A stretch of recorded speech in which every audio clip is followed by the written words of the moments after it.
Ayan, magandang araw ulit sa lahat, no. Ngayon i-share ko lang yung paano ako naglilinis ng aking filter. So hindi talaga to sinasabing ito yung gagawin niyo, pero ito lang yung proseso na ginagawa ko, no. Sa mga nagtatanong kung ano yung mga isda na nilagay ko rito, ito yung mga isda na nakikita nyo sa mga last kong video, yung mga nakaraan ko pang video. Talaga to sila, galing pandemic, kaya special sa akin to, no. Ito yung nagbigay ng rin sa akin ng pagkakabisihan ng time na yon. Kaya ito nagkaroon ng extra, kaya pinagawa ko talaga sila ng galing sila rito sa IBC to na to. Dito rin galing yung mga tilapia na nakikita sa mga previous kong video. Tapos ito ginawa na natin yan siya ngayon na stockan ng tubig. So laging may stock na tubig yan. Yan naman yung dinadagdag sa main tank pag nagpalit na ng tubig, no. Ang ginagamit natin ditong pump is yung submersible na amphibious pump, no. Tapos meron tayong UV light, pero hindi ko kinakabit yan pag nandito ako sa labas. Gawa nga ng kahit paano kung konsumo rin ng kuryente, yung nagdadala ng power ng ng pan na to is solar. So as much as possible, pinabawasan ko yung load ng solar. Kaya pag wala ako sa Pinas, hindi talaga gumagana yung mga UV light. So ito yung unang chamber ng ating ang tawag nito, ng ating pan. So dito nasasala yung mga malalaking dumi. Tapos yung second chamber na hindi ko talaga ginagalaw to. So ito sa ngayon, isang taon na to binuksan, maniwala kayo sa hindi, no. Nag-emergency lang ng linis dito, gawa nga nang namatay yung na may isang koi na maliit na pumasok doon sa pipe at nakapasok sa filter. Kaya binuksan kasi yung tubig, nag-green. Wala ako sa Pinas noon. So eto, yung second chamber na to, hindi talaga to binubuksan. So ito ay mga 1 year, 11 months yata. Binuksan ko lang kasi palabas na rin ako ulit, kaya nilinisan, no? Yung dumi na makikita natin dito sa ilalim, na putik na yan, mga nasa 2 dangkal na rin yan, no? Kung maniwala kayo sa hindi, pero hindi ko talaga binubuksan to kasi yung beneficial bacteria natin is andito. Maganda na yung kalagayan nila dyan. May mga susuna dyan, may mga yung mga parang bula-bulate na pula, napakarami dyan. So ibig sabihin yung colony nila dyan parang okay na. Tapos pag nagpapalit ako pag nililinisan talaga yung mga filter ko, dati pa iniwasan ko talagang maglinis sa araw. Ayaw kong matamaan ng araw yung ating filter, no, kasi mamamatay nga yung mga beneficial bacteria diyan pag natamaan ng UV yan. So yung UV natin is hindi naman siya namamatay talaga, pero pag sa araw talaga iniiwas kong maliwanagan yung ang tawag nito, maliwanagan ng sikat ng araw yung filter. So nagpapalit ako pag maganda yung panahon, like hindi gaanong mainit ng tanghali, saka ko nililinis yung mga filter ko, no. So ito yung unang chamber, naangat natin yung kulambu dyan, at ito yung nililinis lang ng tawag nito once a month, okay. Pero yung second chamber hindi talaga binubuksan yun. So ito yung pinakaunang chamber. Ito lahat ng mga malalaking dumi, no, na pagkain na minsan hindi nakakain ng isda pumapasok, at dumi nila galing sa main chamber papunta rito, diyan talaga sasabit. So ito para mapigilan yung pasok ng tubig from main chamber papunta sa first chamber ng filter ay nalagyan natin ng yung PVC na sukat sa kanya, kasi may ayan yung makikita natin mamaya, meron yung butas yun sa ilalim kung saan dumadaan yung tubig galing dun sa mga isda papunta rito sa ating unang chamber, no? So tinatakpan lang ng ganyan, at laging kung may ganyan kayo, lagi nyong takpan yung butas kasi diretso sa mukha nyo yung tubig nyan pagbalik ng tubig galing galing main chamber. So yung isa rin is tatakpan din natin kasi meron yang meron yang skimmer. Yung skimmer naman ay yan yung humihigop sa dumi sa taas ng ating tubig sa ating main chamber, no? So mga tira-tirang pagkain doon napunta, saka yung mga dahon-dahon na nahuhulog.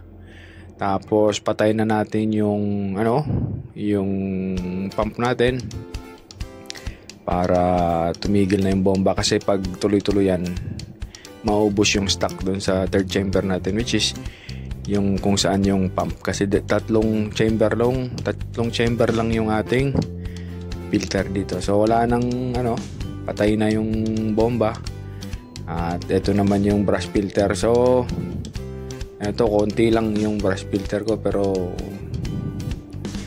talagang gumagana sila o nakakasabit talaga ng dumi dyan. Hindi ko alam bakit, basta sumasabit talaga sila dyan. So konting pagpagpagpag lang yan, hindi naman kailangan na talagang 100% na wala ka na makikita ng dumi dyan. So konting lub-lub-lub lang yan ay okay na yan, sapat na yan. Hanggang sa isang buwan na ulit ang palitan dyan. Pero first chamber lang nililinis, at yung second chamber naman talaga hindi na po ginagalaw, hindi na po kailangan. Bayaan nyo na pong magka-imbak-imbak yung mga dumi doon. Sa naman sa katagalan ay sobrang linaw na nun yung tubig nun. So ganito lang yung ginagawa ko, at konting pagpag tapos na. Basta yung mga yung mga matitinding dumi lang ay na hiwalay dun sa filter, yun ay sapat na po. Okay, tapos yung ginagawa ko dyan ay yun nga, iwas lang sa para sa akin nasa sa inyo naman po. Basta iniiwas ko lang talagang magpalit maglinis ng mga filter pag matarik po yung araw, at sa gabi ko po talaga ginagawa kadalasan pag yung hindi gaanong mainit sa tanghali. At kasi pag nagpalit ka na ng tubig noon ay baka mabigla yung mga isda, kasi gawa nga ng mainit-init yung tubig mo sa main chamber mo, tapos yung pinalit mong tubig ay malamig, baka magka-problema po yung ating isda. Kaya ganun lang din po yung isang tips ko dyan para maiwasan ding magkasakit. So again, konting pagpagpag lang dyan, at okay na yan pag natanggal lang yung mga malalaki. Hindi na kailangan hugasan yan ng matindi, kasi meron na rin mga beneficial bacteria siguro nakakapit yan, at okay lang naman sila pag ganyan. Saglit lang, tapos ibabalik din naman natin kaagad yan. Wag nang patuyuin, wag nang konting wala nang dyan, wala nang marami pang pa-echos dyan na linis. Talagang konting pagpag lang yan pag nakuha na yung mga obvious na dumi dyan, tapos na kaagad yan, hindi na pinapatagal at binabalik din kaagad. So depende rin sa kung ano yung estilo nyo ng paglilinis ng mga ganyan. At ang importante ay kung yung tubig na ginagamit nyo sa panglinis is yung tubig pa rin na galing doon sa isda, So dito, ito yung na-impact na tubig sa first chamber. Ito lang din yung ginagamit na panglinis. Tapos pag natapos na dyan, i-drain na natin yung tubig sa first chamber po. So kasi yung pag naghugas kayo ng filter tapos yung ginagamit nyo ibang tubig, baka galing sa nawasa o kung saan galing tubig, merong chlorine, patay lahat ng ating mga beneficial bacteria dyan, at malalaman nyo naman yan pag pasok ng tubig, kinabukasan lalabo yung tubig ninyo. So ganyan lang po ang ginagawa ko sa akin, konting-konting pagpag lang at balik din po ulit. Ayan po, no? So ang ano ko lang doon, yung pinaka-advice talaga is isang mabilisan lang po na paglilinis niyo ng paglilinis niyo po ng ano, yung pinakamabilis yung galawan na pwede nyong gawin ay dyan nyo na po gawin sa paglinis ng filter. O mabilis lang talaga at balik na kaagad at huwag nang patagalin, no? Iwasan yung yung mga filter dyan, yung mga filter brush dyan, ay iwasan yung matuyuan talaga ng tubig. Tapos eto, dinidrain na natin yung unang first chamber, no? Kasi napagpagan na natin yun ng dumi. At ito na nga yung lahat ng compartment na yan o chamber na yan ay meron niyang sariling drain. So lahat ng na yan, lahat ng kwadrado na yan ay meron niyang drain na pwede mong bunutin at mailabas nga yung dumi. So pag nalinis na yung mga brush filter doon sa ay mag-aano na, i-drain na po yung mga dumi na yun. At ang isa pang tip dyan ay ang gagamitin nating tubig is lagi yung lagi yung tubig ng isda nung sa main tank. Wag maggamit ng ibang tubig galing sa nawasa o kahit saang tubig na yan. Yung galing talaga ng tubig sa main tank, yun ang gagamitin lang natin panglinis. So dito ginagalaw-galaw ko lang yung tubig para lahat ng dumi ay lalabas talaga dun sa konting buhos-buhos lang, wala nang kuskus, wala nang brush dyan, wala nang wala nang marami pang wala nang maraming rocket science na ginagawa dyan. Ay na yan, goods na yan, wala nang problema yan. So mas mabilis, mas maganda, ang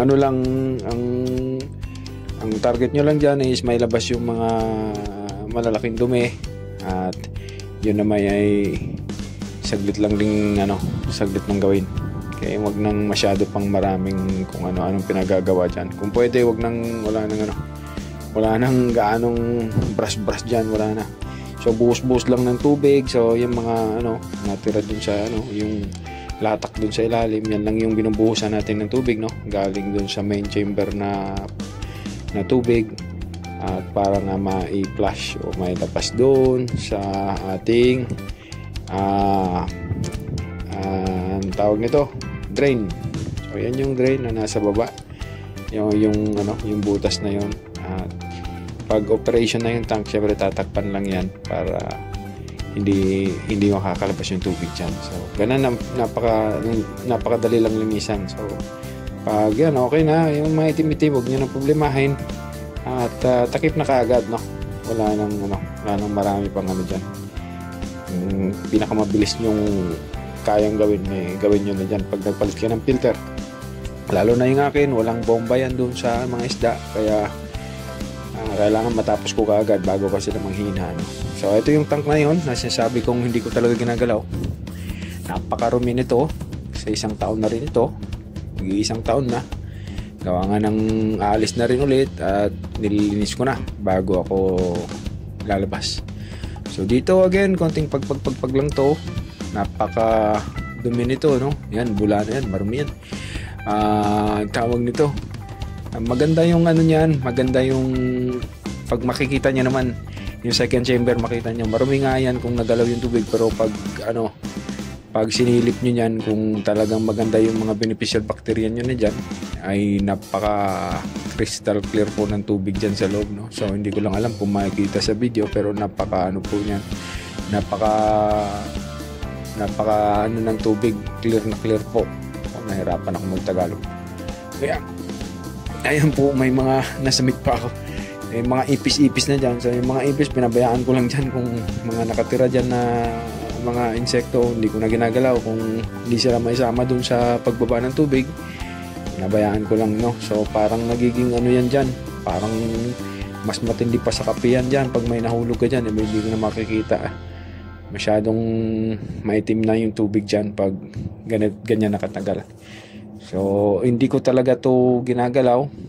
Ang bilin ko talaga sa mga naiwan sa bahay, wag niyong buksan yan, wag pasikatan ng araw yan.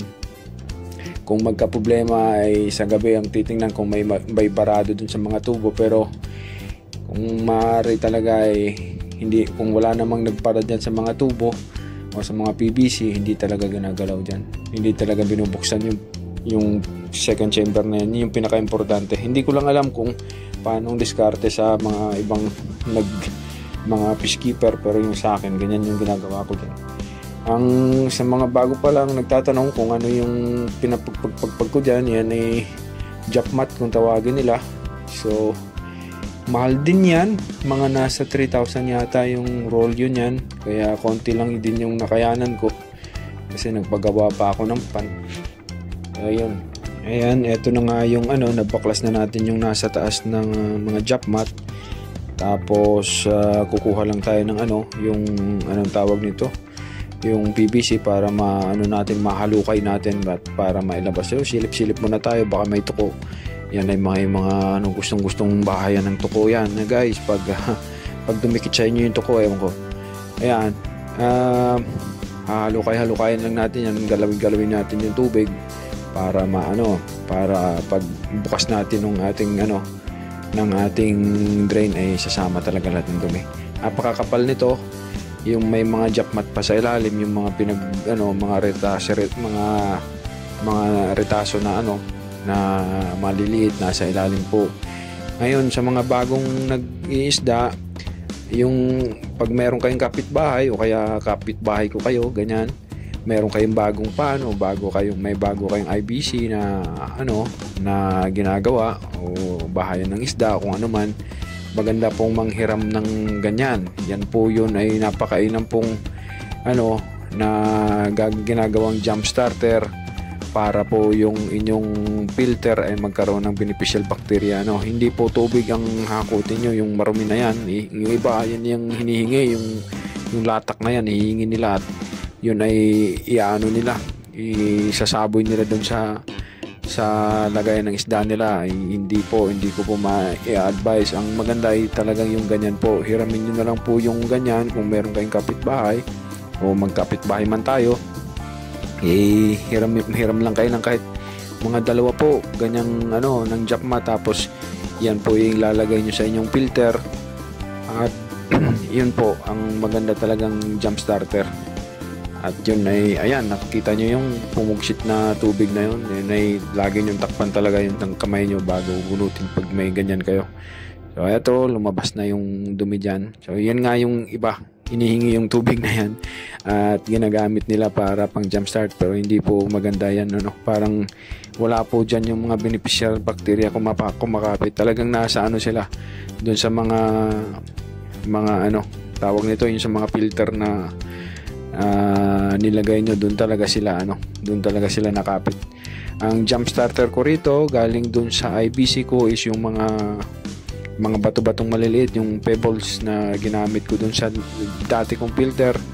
Kung makita nyo nasa mga iba kong video, andun yun, pinapakita ko rin doon. Paki-check na lang din po kung interesado kayo. Siya nga pala, kung interesado kayo sa mga ganitong video, wag na po natin kalimutan mag-like at mag-subscribe at mag-iwan po ng comments para naman po ay alam natin kung ano yung susunod natin na video gusto nyong mapanood, para ma-share po natin. Hirap lang talaga sa oras ngayon kaya hindi ako nakapag-upload, pero in of this 2024 siguro talagang tuloy-tuloy na yung gagawa nating video. Sana hindi pa mag-close yung ating account, gawa nga ng busy lang talaga sa trabaho, So ganyan lang po, wala nang masyadong dyan sa linis. So konting pagpag lang dyan sa mga filter na yan at okay na yan. Pinakamabilis nyong pwedeng gawin, pinakamabilis nyong kayang gawin ng paglinis ay dyan nyo na ipapakita yung bilis nyo, kasi hindi kailangan magtagal yan. na nakatiwangwang na ganyan, kailangan ay may babalik din kaagad. So dito po ay grabe na yung latak, ano. Ito ay sinasabi ko, mga 2 dangkal na yan pag naipit yan mga yan. So nakitang-kita nyo naman, ano. So ang panglinis natin dyan is yung bubusan lang ulit natin ng tubig galing po doon sa tubig galing sa isda, hindi po sa nawasa o saan kayo kukuha ng tubig. Lahat ng pinaglilinis nyo po ay galing lang din doon sa tubig ng isda. Yan yung nakikita nyong pebbles dyan na binubusan ko ng tubig, yan po yung dati kong filter doon sa kabilang pan ko, galing doon sa may mga tilapia. Tapos ikinabit ko lang, nilagay ko dyan para magiging jump starter, no? So mahaba na po yung video natin. Sa mga nakarating dito sa part na to, maraming salamat. Ito nilatag na natin kaagad. At ganyan po yung mga ipis, balik na po sila dun sa kanilang bahay, wala namang problema, okay lang sila dyan. At nilatag na natin agad-agad at hindi na natin pinatagal, no. Kahit ganyan din kalabo yung tubig niyan, pero kinabukasan yan ay lilinaw rin. So sa susunod na video, papakita na lang natin siguro yung mga karugtong ng video na to, gawa nga ng napakahaba na po. Marami pong salamat sa lahat ng nag-subscribe at magsusubscribe pa lang. Sana po ay andyan pa rin kayo, yung mga dati kong tagapanood. At pangako ko ay sa katapusan ng taon na ito, 2024, tuloy-tuloy na po tayong gagawa ng video kasi lalaya na rin siguro ako sa barko, ano. At magpo-focus na lang dito sa mga pamilya natin. Maraming pong salamat sa lahat at hanggang sa muli po nating pagkikita. Ingat po lagi. Maraming pong salamat.